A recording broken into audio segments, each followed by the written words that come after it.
Sir నమస్తే అండి. నేను హిందూ కళాశాలలో గత 15 సంవత్సరాలుగా ఫిజిక్స్ డిపార్ట్మెంట్లో ఫిజిక్స్ లెక్చరర్గా వర్క్ చేస్తున్నాను సార్. నా పేరు శివాలశెట్టి పావని సార్. 2011 ఆగస్టు 1న నేను అక్కడ జాయిన్ అయ్యాను సార్.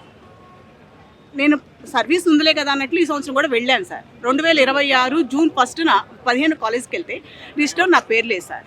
లిస్ట్లో నా పేరు లేని విషయాన్ని మా ప్రిన్సిపల్ గారికి మా వైస్ ప్రిన్సిపల్ గారి దృష్టికి తీసుకెళ్ళాను సార్. వాళ్ళు ఏంటంటే మాకేం తెలియదమ్మా, సెక్రటరీ గారిని కలవండి అన్నారు. సరే సెక్రటరీ గారిని కలిశానండి. మా సెక్రటరీ గారు శ్రీ చెరువు రామకృష్ణమూర్తి గారు. రామకృష్ణమూర్తి గారు ఏమన్నారంటే, మాకు వర్క్ లేదమ్మా, మా టైం వేస్ట్ చేయొద్దు, మీరు వెళ్ళిపోండి అన్నారు. నాకేం చేయాలో అర్థం కాలేదు. 15 ఏళ్ల పాటు నా సర్వీస్ అందించి సడన్గా ఉద్యోగం లేదంటే ఏం చేయాలో అర్థం కాక నేను ఇంకా మన స్పందనని నేను అప్రోచ్ అయ్యాను సార్. స్పందనలో నేను ఒకటే అడిగాను, ఏ రూల్ పొజిషన్ ప్రకారం నన్ను తీసేశారు? వర్క్ లేదంటూనే కొత్త వాళ్ళని తీసుకున్నారు, కొత్త వాళ్ళు ఎందుకు తీసుకోవాలి? లాస్ట్ 1 ఇయర్గా ఫిజిక్స్ డిపార్ట్మెంట్లో ఎంతమందితో వర్క్ చేయిస్తున్నారు అని ఈ 4 పాయింట్ల గురించి మాత్రమే నేను స్పందనలో కంప్లైంట్ పెట్టడం జరిగింది. ఆ విషయాన్ని ఆర్జేడీ గారికి మన కలెక్టర్ గారు పంపించారు.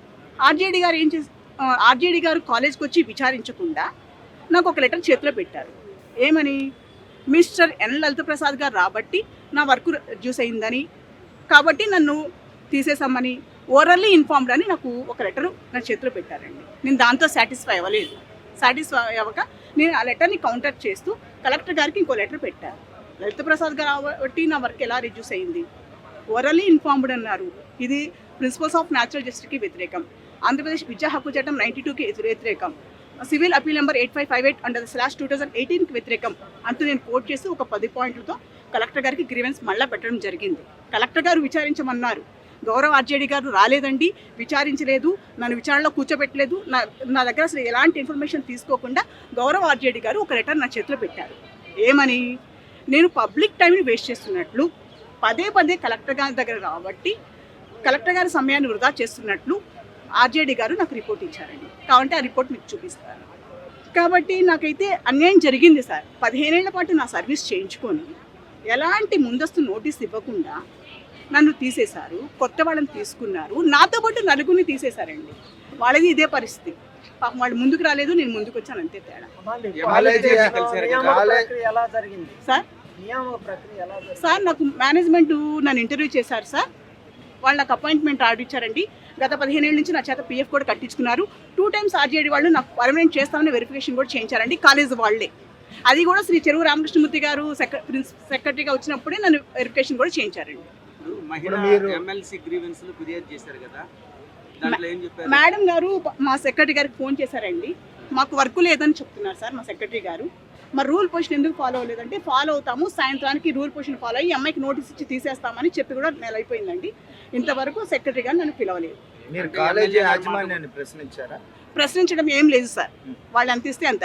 నేను ఏ రోజు కూడా మేనేజ్మెంట్ దగ్గరికి వెళ్ళను, నాకు శాలరీ ఇంక్రిమెంట్ ఇవ్వమని కూడా అడగను. వాళ్ళు చెప్పిన వర్క్ చేయడం మాత్రమే నాకు తెలుసు. పట్టించుకోవట్లేదు సార్. ఫర్దర్గా ఆలోచించాలి సార్ దీని మీద. వర్క్ ఉంది సార్, అది వాళ్ళ వ్యక్తిగతం అంటారు సార్. అది వాళ్ళ ఇష్టం సార్. ఇష్టం అయిపోయింది, ఇష్టారాజ్యం అయిపోయింది. ఒక వ్యక్తిని తీసేటప్పుడు ఏంటనేది విచారించట్లేదు సార్. వాళ్ళ ఇష్టానుసారం తీసేస్తున్నారు. లాస్ట్ ఇయర్ 2, ఈ సంవత్సరం 4. 3,600 రూపాయలు సార్. కేవలం 3,600 రూపాయల నుంచి ఇప్పుడు 9,650 రూపాయల వరకు నేను వచ్చాను సార్. నాకు అంత గత 4 సంవత్సరాల నుంచి ఇంక్రిమెంట్ కూడా లేదు సార్. గత సంవత్సరం నుంచి కాలేజ్ డిపార్ట్మెంట్ వర్క్ అంతా నా చేత చేయించారు. కారణాలు ఏం చెప్పట్లేదు sir. She very good lecturer, మాకు వర్క్ లేదు అని మాత్రమే ఆ సెక్రటరీ చెప్తారు. అది తెలియదు సార్ మనకి. అది మీలాంటి వాడు విచారిస్తే మాత్రమే తెలిసింది సార్. పిల్లలకా సార్? సార్ నేను ఇంకో హిందూ కాలేజ్లో ఎయిడెడ్లో పనిచేస్తున్న అన్ఎయిడెడ్ సార్. నేను ఎవ్రీ ఇయర్ అడ్మిషన్లో కూడా కూర్చుంటాను. వాళ్ళు నాకు ఎలాంటి ఇన్కమ్ ఇవ్వకపోయినా కూర్చుంటాను. ఎయిడెడ్ అడ్మిషన్లన్నీ నేను ఫిల్ చేస్తున్నాను సార్.